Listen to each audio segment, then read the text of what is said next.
Hello, oh gosh, I can't even start a video. Hello there, people who like to watch the videos that this here dwarf creates, or to those who have accidentally clicked on my channel and are now hurriedly searching for the back button.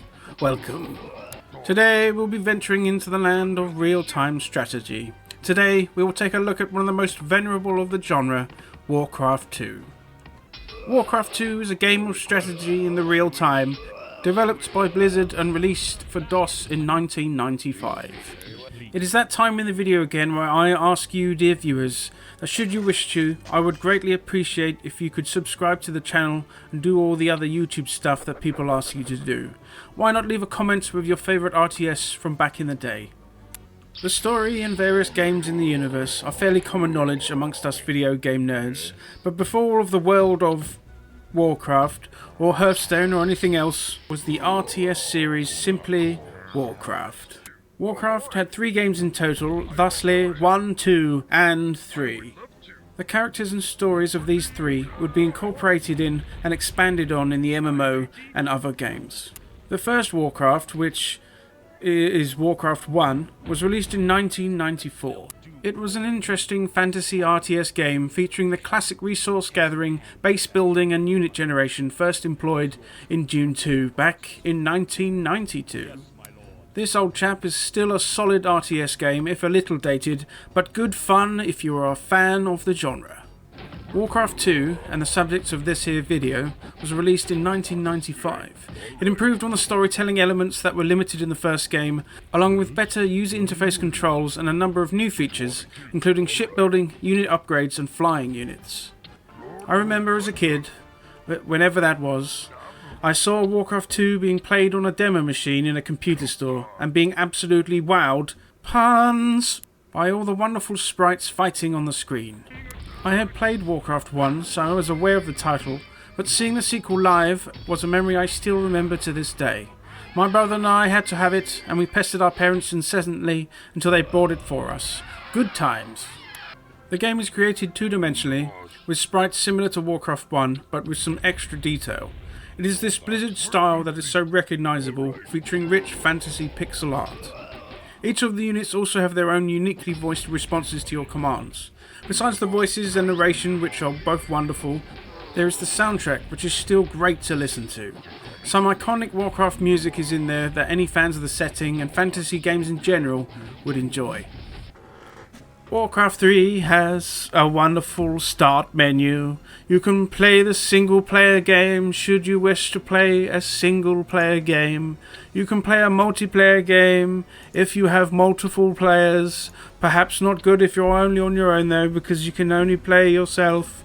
Replay introduction, show credits, and of course you can exit the program.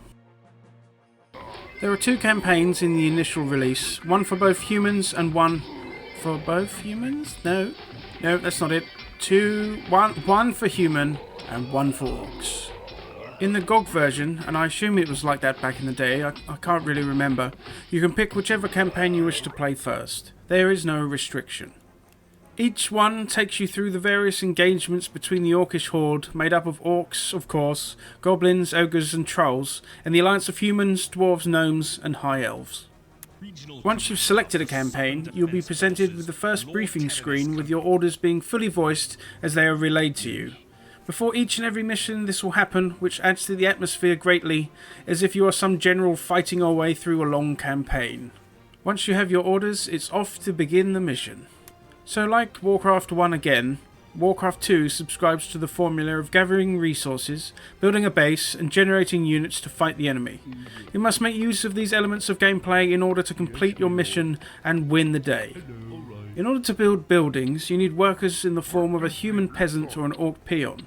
These units are generated at the town hall, which oftentimes you'll be supplied with at the beginning of a map or otherwise built by a worker. These workers can construct all of your buildings available to you during your mission. They vary from farms, which increase the maximum number of units you can train, to lumber mills for the collection of wood, and barracks for training up some military units. There is a host of other buildings as well, like the blacksmith to upgrade your weapons and armour, shipyards for the construction of ships, to magic buildings like churches and altars that allow the creation of magical-based units. Certain buildings, and therefore the units they allow access to, are gated by the level of town hall that you control. It has 3 levels: the town hall itself, which can be upgraded to a keep and then to a fortress. It is an expense to reach the new level, and you cannot train workers during the process, but it is well worth doing so to gain access to the advanced structures and therefore units. Unlike Warcraft 1, there is no road building here. In that game, a building needed to be constructed next to a road which you've created, which links all of those buildings in your base. Not having this restriction makes base building easier without the worry of finding room next to the structures that make up your base. There was something quite quaint though of creating a little town with all the little connected roadways. But dear viewers, to construct said buildings in all their finery, we must acquire enough materials and gold in order to do so. Your workers can be instructed to harvest lumber from any nearby forest, which they will do until there is no more trees in the vicinity. You can also order them to mine gold from a nearby gold mine. Both of these resources are finite, and therefore you need to think tactically about what you will use them on. Also, these workers are not much in a fight, so they must be protected by your military units. Now that you have some buildings created and resources being gathered, you can generate military units in which to do battle with the enemy. Basic units such as a footman or grunt can be created once a barracks is built, with troll axe throwers and elven archers, requiring a lumber mill. Both of these ranged units can be upgraded to have faction-specific training, like Troll Berserking or Elven Ranger training. There are also siege weapons too, along with more powerful troops such as Knights or Ogres.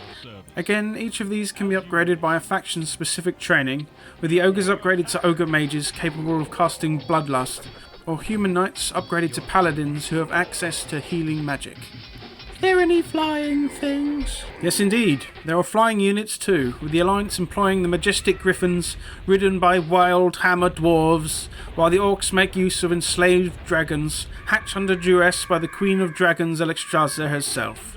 Each faction also has access to a fast-moving, flying scout unit of either the Alliance Gnomish Gyrocopter or Goblin Zeppelin.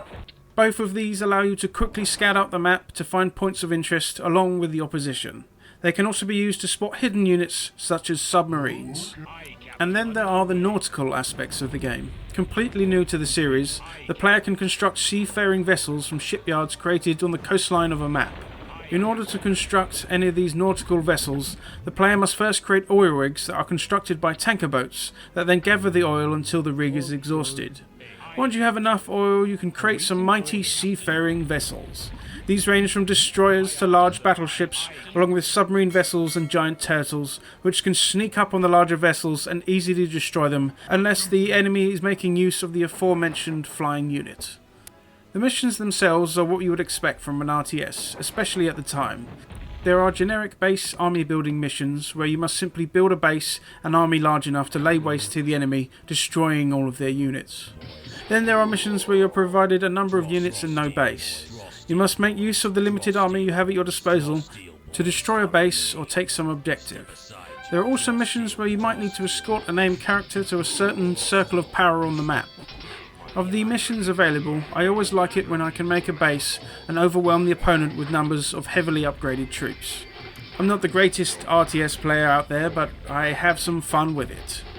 Both the standard campaigns plus the bonus campaigns in the Beyond the Dark Portal expansion provide a lot of content for the player to get through, with some good mission variety and more detailed campaign overview than Warcraft 1. There are some missions that are a bit tricky, requiring a player to micromanage units more extensively or have the right units and buildings built to counter whatever threat is in the current mission, but there is no difficulty you can't overcome with a bit of thinking and practice. Wonderfully, there are several animated cutscenes to enjoy, which for the time looked amazing. Even now they still have some charm to them. They really added to the immersion and the grandiose setting of the game. The Beyond the Dark Portal expansion adds 2 new campaigns for the Horde and Alliance, and again you can choose which one you want to do first. This expansion adds a new tile set for the world of Draenor that will eventually become Outland. There is also the addition of hero units, which share the same sprite model but with a different colour and vastly improved stats. These units have unique icons and voice. These units are very powerful and they can turn the tide of a great battle, so keep them alive. As you can imagine, I like this game greatly. The levels are well designed with maps thoughtfully constructed, allowing each mission to feel somewhat unique even if you might have similar objectives to previous levels. and that is a fine characteristic to have.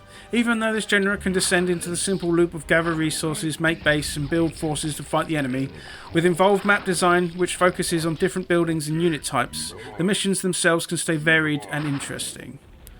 The voiced response of the different units adds to the fun, with peons saying, "Something need doing," or the seminal line, "Job's done," from the Alliance peasants. Make up your mind. Are you still touching me? Don't you have a kingdom to run? I do have work to do. The sound design in general is very solid, with tunes getting stuck in your head for the rest of the day. Besides the official campaigns, there is the ability to do numerous skirmish maps, which are one and done deals with various different map sizes and player numbers. There is also the option for online play through the original launcher using the classic version of Battle.net, though I'm not entirely sure this is working currently.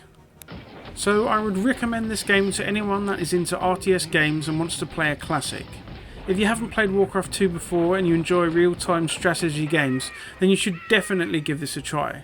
I think even if you are new to the genre and haven't played a game of this ilk before, it stands up as a solid game on its own. If you like the setting and fancy a go at something different, then I would also suggest giving it a go. Obviously, if you play World of Warcraft and haven't played this either or any other games in the trilogy, you should definitely check them out right now. GOG, or Good Old Games, has worked with Blizzard to provide this special edition of the game that comes with support for Windows 10 and larger screen resolutions, making it simple to launch, play the game with no additional configuration required. It is cheap to begin with and frequently on sale, so give it a whirl and check out the roots of the Warcraft universe. And there we have it, dear viewers, another video done. I hope you enjoyed it, and if you made it this far, thank you for checking out the video all the way through. I really appreciate it. If you haven't already and fancy doing so, please subscribe, thumbs up and leave a comment on your favourite RTS memories. And now once again I quickly take in the milk on the doorstep and pull close the doors to this dwarven hold once more. Thank you, dear viewers, I hope you're well wherever you are. I'll see you next time.